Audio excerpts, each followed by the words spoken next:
दोस्तों, आप लोग को पता होगा जैसा कि आजकल मीडिया में ज्ञानव्यापी मस्जिद के बारे में बहुत ही एक चर्चा का विषय बना हुआ है। और क्या है इसकी असलियत और क्या है इसका इतिहास? क्या यहाँ पर मंदिर को तोड़कर मस्जिद का निर्माण किया गया था या पहले से ही शुरू से ही यहाँ पर मस्जिद ही था?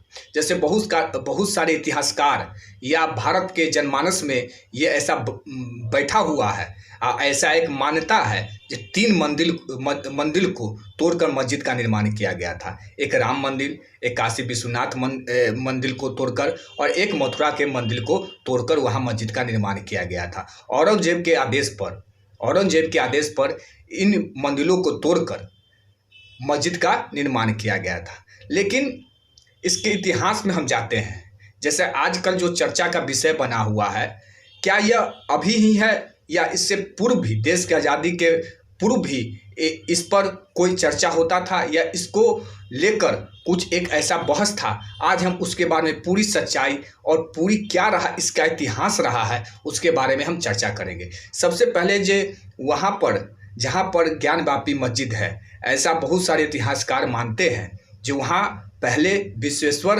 मंदिर था। जो तो मंदिर का जो निर्माण जो था टोडर मल ने नारायण भट्ट के साथ मिलकर 16वीं शताब्दी के अंत में इनका निर्माण किए थे।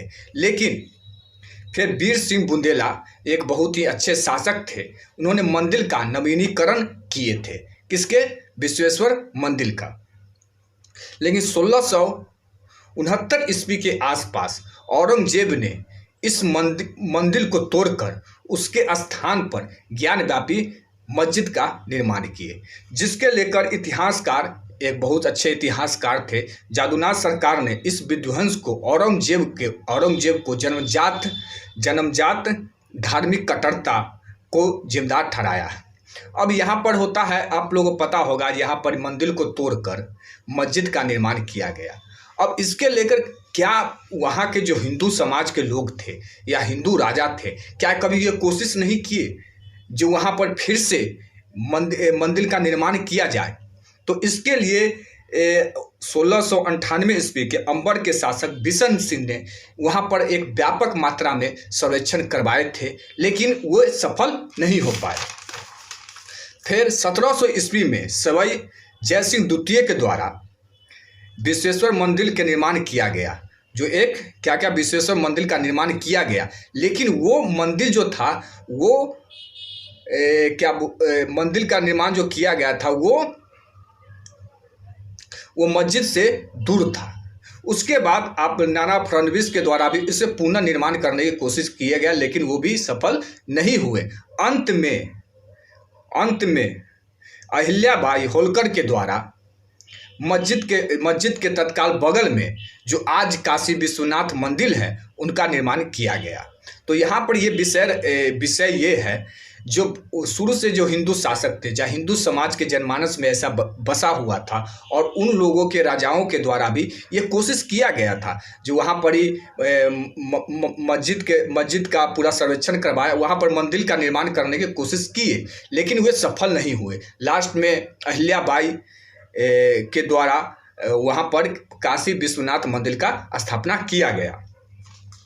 फिर वर्तमान में ये देखते हैं, अब यहाँ पर दो पक्ष है, एक हिंदू पक्ष और एक मुस्लिम पक्ष। हिंदू पक्ष के कहना है जो वहाँ पर पहले जो था एक मंदिर था, उसको तोड़कर औरंगजेब ने वहाँ पर मस्जिद का निर्माण किया है, तो इसीलिए वहाँ पर जो धार्मिक प्रतीक है उसमें उसे पूजा करने का अनुमति दिया जाए।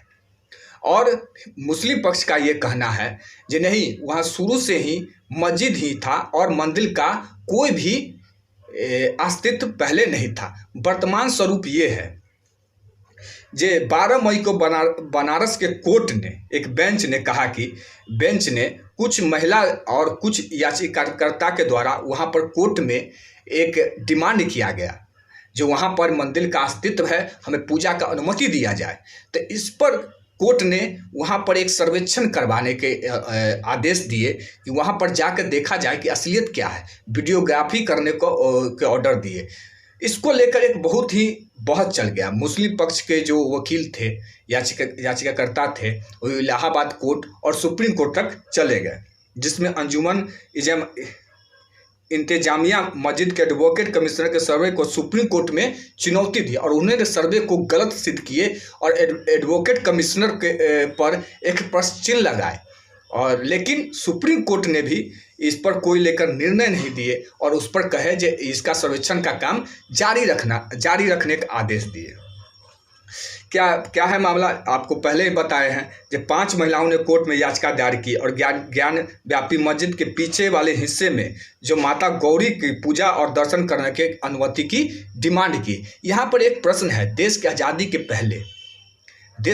के पहले वहाँ पर मस्जिद के बगल में जो माता गौरी का जो मूर्ति है वहाँ पर पूजा होता था, ऐसा कुछ अनुमान है, ऐसा कुछ बातें दस्तावेज में है, लेकिन एकाएक इस पर रोक लगा दिया गया। साथ ही उन्होंने कोर्ट में प्लॉट नंबर 3130 में निरीक्षण और वीडियोग्राफी की मांग की, जिसे कोर्ट ने मंजूर किया 5 महिलाओं के कहने पर। लेकिन इस पर लेकर विवाद हो गया। वहाँ पर ही जैसी एडवोकेट कमिश्नर सर्वेक्षण वीडियोग्राफी करने के लिए जाते हैं, उनको काम में बाधा डाला जाता है। पहला दिन काम रुक जाता है, दूसरा दिन फिर कोर्ट जो है आदेश देता है, वहाँ पर वीडियोग्राफी को जारी रखने का आदेश देते हैं। फिर मस्जिद के पीछे चबूतरे की श्रृंगार गौरी और दूसरे देवी देवताओं के सत्यापन उसका अस्तित्व को स्थापित करने के लिए कोर्ट ने नियुक्त एडवोकेट कमिश्नर निरीक्षण शुरू किया। ठीक है, फिर वकीलों की अदालत ने फिर अर्जी दाखिल किया और फिर लेकिन कोर्ट ने इसे बार बार सर्वे के कार्य को जारी रखने का आदेश दिए। देखिए यहाँ पर अब इसका एक पक्ष है, दोनों पक्ष को सुनने के बाद, हिंदू पक्ष और मुस्लिम पक्ष के सुनने के बाद ज्ञानव्यापी परिसर में जब आप लोग जाइएगा और वहाँ देखिएगा तो आपको पूरी तरह से आपको वहाँ देखने के बाद ऐसा प्रतीत ही होगा जी नहीं, वहाँ पर ही मंदिर को तोड़कर ही मस्जिद का निर्माण किया गया था। इसमें वो वहाँ के दीवारें चीख कर ये बताती है जी नहीं, यहाँ पर ही पहले मंदिर था और उसको तोड़कर ही मस्जिद का निर्माण किया गया था। औरंगजेब के राजकीय अभिलेख है मासीर-ए-आलमगीरी, जिसमें स्वयं बादशाह औरंगजेब ने मंदिर को तोड़कर मस्जिद के निर्माण को बहुत ही अपने शान में प्रस्तुत किए थे।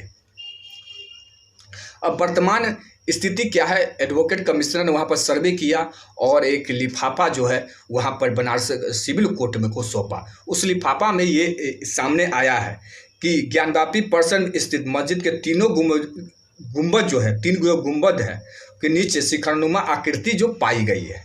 अब इसको लेकर एडवोकेट कमीशन ने अपनी रिपोर्ट में बताया है कि मस्जिद क्षेत्र में पूर्व के हिस्सा में स्थित बाजूखाना लोहे की जाली की तरफ से बंद है, जिससे कुंड के नीचे नंदी विग्रह की दूरी 83 फीट 3 इंच है। इसे प्रतिवादी फुहारा बता रहे हैं। देखिए वहाँ पर एक ऐसे मूर्ति मिली है जो हिंदू पक्ष के लोगों को कहना है वो जो मूर्ति है वो शिवलिंग की है, लेकिन मुस्लिम पक्ष का ये कहना है जो वो सिर्फ एक फुहारा है। इस पर लेकर कोर्ट में आगे इस पर बहुत सारे बहस होगा, इस पर लेकर बहुत सारे थ्योरी गठित किया जाएगा जो आखिर क्या है ये अभी क्लियर नहीं हुआ है। दोनों पक्ष का अलग अलग एक दावा है।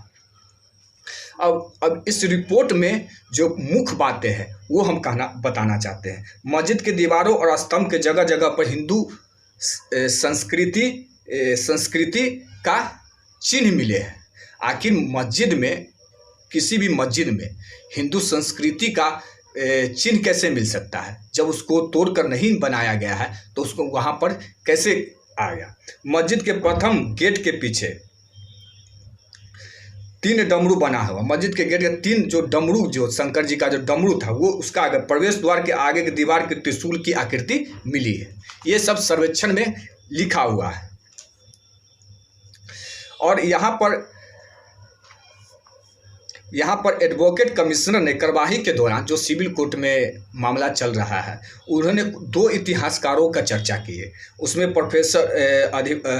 प्रोफेसर अल्तेकर के किताब हिस्ट्री ऑफ बनारस और जेम्स पीटरसन के किताब व्यू ऑफ बनारस में जिक्र किया है, जो उन दोनों ने जिस एक जिस मानचित्र का उन्होंने अपने किताब में उल्लेख किए, वो मानचित्र पूरी तरह से ज्ञानव्यापी परिसर का ही है। इस पर लेकर एक बहस है जो आखिर उसमें क्या हुआ था। अब हम अपना व्यू देते हैं।